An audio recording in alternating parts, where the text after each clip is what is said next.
ഇപ്പോൾ NEET net ചോദ്യപേപ്പർ ചോർച്ചയിൽ പ്രതിപക്ഷത്തിൻ്റെ അടിയന്തര പ്രമേയ നോട്ടീസ് അടിയന്തര പ്രമേയം അനുവദിക്കാനാകില്ലെന്നാണ് സ്പീക്കർ അറിയിച്ചിരിക്കുന്ന വിവരങ്ങളുമായി ഞങ്ങളുടെ പ്രതിനിധി സി ജോസഫ് ചേരുന്നു. സിബി, വലിയ തരത്തിലുള്ളൊരു പ്രതിഷേധത്തിന് പാർലമെന്റിന്റെ ഇരുസഭകളും വേദിയാകാൻ പോകുന്നുവെന്ന് കൃത്യമായി കേന്ദ്ര സർക്കാരിന് ബോധ്യപ്പെട്ടിട്ടുണ്ട്. അതിൻ്റെ അടിസ്ഥാനത്തിൽ തന്നെയാകണം ഇപ്പോൾ സ്പീക്കർ ഈ പ്രമേയത്തിന് അവതരണാനുമതി നിഷേധിച്ചിരിക്കുകയും ചെയ്യുന്നത്. എന്താണ് രാജ്യസഭയിൽ നടന്നുകൊണ്ടിരിക്കുന്നത്, ഒപ്പം ലോക്സഭയിലും?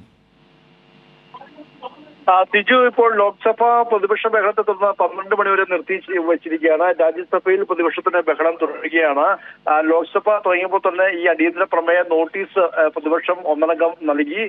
നീറ്റ് നെറ്റ് വിഷയങ്ങൾ പ്രത്യേകമായി ചർച്ച ചെയ്യണമെന്നുള്ള ആവശ്യമാണ് ഉന്നയിച്ചത്. മാത്രമല്ല, രാഹുൽ ഗാന്ധി എഴുന്നേറ്റ് നിന്ന് പ്രതിപക്ഷ നേതാവ് രാഹുൽ ഗാന്ധി ഈ നീറ്റ് നെറ്റ് വിഷയം യുവാക്കളെ ബാധിക്കുന്ന വിഷയമാണ്, ഇത് ഒരു രാഷ്ട്രീയം നോക്കാതെ ഇത് ഭരണപക്ഷവും പ്രതിപക്ഷവും ഒരുമിച്ച് ചർച്ച ചെയ്ത് പരിഹരിക്കേണ്ട വിഷയമാണെന്നുള്ളതായിരുന്നു രാഹുൽ ഗാന്ധി ചൂണ്ടിക്കാട്ടിയത്. എന്നാൽ ഈ വിഷയം ഇപ്പോൾ അനുവദിക്കാനാവില്ലെന്നും ഇന്നിപ്പോൾ രാഷ്ട്രപതിയുടെ നയപ്രഖ്യാപന പ്രസംഗത്തിന്റെ നന്ദി ചർച്ചകളാണ്. ആ നന്ദി ചർച്ചയിൽ സംസാരിക്കുമ്പോൾ ഈ കാര്യങ്ങൾ വിശദീകരിക്കാമെന്നുള്ളതായിരുന്നു സ്പീക്കറുടെ നിലപാട്.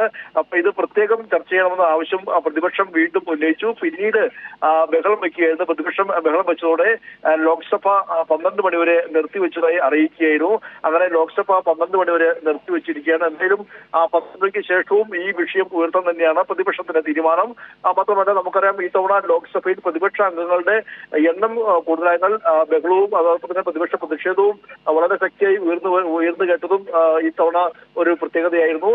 അതോടൊപ്പം തന്നെ രാജ്യസഭയിൽ ഇപ്പോൾ മല്ലികാർജ്ജുൻ ഖാർഗെയും ഈ ഒരു വിഷയം ഉന്നയിച്ചിരിക്കുകയാണ്. എന്നാൽ അവിടെയും ഇത്തരത്തിൽ ഈ ഒരു വിഷയം ഉന്നയിക്കാനാകില്ല എന്നുള്ളതാണ് രാജ്യസഭ ചെയർമാനും വ്യക്തമാക്കിയിരിക്കുന്നത്. എങ്കിൽ അവിടെ ഇപ്പോൾ പ്രതിപക്ഷ പ്രതിഷേധം തുടർന്നുകൊണ്ടിരിക്കുകയാണ്. അതിനിടയിലും രാജ്യസഭാ നടപടികളുമായി മുന്നോട്ട് പോകാൻ തന്നെയാണ് രാജ്യസഭ ചെയർമാന്റെ ഇപ്പോഴത്തെ ഒരു തീരുമാനം. എന്തായാലും അവിടെയും രാജ്യസഭയിലും പ്രതിപക്ഷത്തിന്റെ ബഹളം ഇപ്പോൾ തുറന്നുകൊണ്ടിരിക്കുകയാണ്. ഈ നീറ്റ് വിഷയത്തിൽ അവിടെയും അടിയന്തര പ്രമേയത്തിന് ഇളമരം കരി എം പി അടക്കം അവിടെ അടിയന്തര പ്രമേയത്തിന് നോട്ടീസ് നൽകി. സിബി, സ്പീക്കർ ചുമതല എടുത്ത ശേഷമുള്ള ഓം ബിർളയുടെ പ്രസ്താവനയും കഴിഞ്ഞ ദിവസം രാഷ്ട്രപതിയുടെ പ്രസ്താവനയും അടക്കം പരിശോധിക്കുമ്പോൾ ഈ വിഷയം പാർലമെന്റിനെ പ്രക്ഷുബ്ധമാക്കും, വലിയ തരത്തിലുള്ള പ്രതിഷേധങ്ങൾക്ക് ഇടയാക്കുമെന്ന് കേന്ദ്ര സർക്കാരിന് ഉറപ്പുണ്ട്. അതുകൊണ്ട് തന്നെയാണ് കഴിഞ്ഞ ദിവസം രാഷ്ട്രപതി പറഞ്ഞത് നീറ്റ് വിഷയത്തെ രാഷ്ട്രീയവൽക്കരിക്കരുത് എന്ന് പറഞ്ഞത്. രാജ്യത്തെ ലക്ഷോപലക്ഷം വരുന്ന വിദ്യാർത്ഥികളുടെ ഭാവി പന്താടുന്ന ഒരു വിഷയത്തിൽ പ്രതിപക്ഷം ഈ നിലപാടല്ലാതെ മറ്റെന്ത് നിലപാട് സ്വീകരിക്കുമെന്നുള്ള ചോദ്യം ഇവിടെ ഉയരുകയും ചെയ്യുന്നുണ്ട്.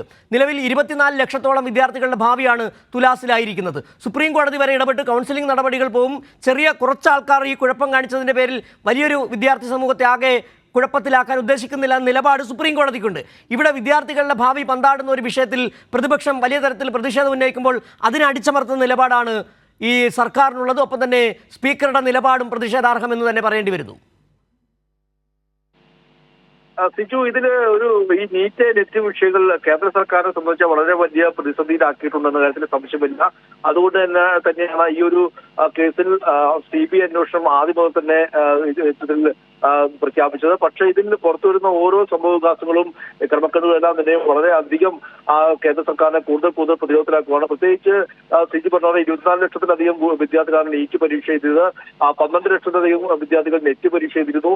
അങ്ങനെ വിദ്യാർത്ഥികളുടെ ഭാവിയെ ഇരുട്ടിലാക്കുന്ന ഒരു വലിയ ക്രമക്കേട് നടന്നിട്ടും അതിൽ കൃത്യമായ ഒരു അന്വേഷണവുമായി മുന്നോട്ട് പോകുന്നില്ല. ആദ്യമുണ്ടായ CBI അന്വേഷണത്തിന്റെ ഊർജ്ജം ഇപ്പോഴില്ല എന്ന് പറയേണ്ടി വരും. പക്ഷെ ആ ഒരു ഘട്ടത്തിലാണ് പ്രതിപക്ഷം ഒന്നടങ്കം ഇത് പല ദിവസം ആവർത്തിച്ചുകൊണ്ട് ഈ ഒരു വിഷയത്തിൽ കൃത്യമായ ഒരു ചർച്ച വേണമെന്ന് ആവശ്യപ്പെടുന്നു. ഇന്നിപ്പോൾ ലോക്സഭയിലും രാജ്യസഭയിലും അതേ വിഷയം ഉന്നയിക്കാനുള്ള പ്രധാനപ്പെട്ട കാരണവും അത് തന്നെയാണ്. മാത്രമല്ല, ഇതിൽ നരേന്ദ്രമോദി തന്നെ അധ്യക്ഷനായ സമിതി ഉൾപ്പെടുന്ന ഈ CSIR നിലയും ഈ സംഘപരിവാറുമായി ബന്ധപ്പെട്ട കരാറുകൾക്ക് ഈ പരീക്ഷ നടത്തുന്നതിന് ചുമതല കൊടുക്കുന്നു. നേരത്തെ കരിപ്പട്ടിയിൽ ഉൾപ്പെട്ട കമ്പനിക്ക് വീണ്ടും ചുമതല കൊടുക്കുന്നു. ഇതെല്ലാം നിലയും വളരെ വലിയൊരു അഴിമതി തന്നെയാണ് കേന്ദ്ര സർക്കാരിനെതിരെ പുറത്തു വരുന്നത് എന്ന കാര്യത്തിൽ യാതൊരു സംശയമില്ല. സ്വാഭാവികമായും അത് തന്നെയാണ് BJP സർക്കാർ ഈ കാര്യത്തിലൊരു വലിയ അന്വേഷണത്തിലേക്ക് പോകാൻ വേണ്ടി പഠിക്കുന്നതും. എന്തായാലും രാജ്യസഭയിൽ ഇപ്പോഴും വലിയ പ്രതിഷേധം പ്രമേയം അനുവദിക്കാനാകില്ലെന്ന് ലോക്സഭയിൽ സ്പീക്കർ വ്യക്തമാക്കി. ഒപ്പം തന്നെ രാജ്യസഭാ ചെയർമാനും കൂടി ഈ നിലപാട് വ്യക്തമാക്കിയിരിക്കുകയാണ്. വലിയ തരത്തിലുള്ള പ്രതിഷേധത്തിനാണ് പാർലമെന്റിന്റെ ഇരുസഭകളും ഇപ്പോൾ വേദിയായിക്കൊണ്ടിരിക്കുന്നത്. വിവരങ്ങളാണ് CBC ജോസഫ് ദില്ലിയിൽ നിന്ന് നൽകിയത്.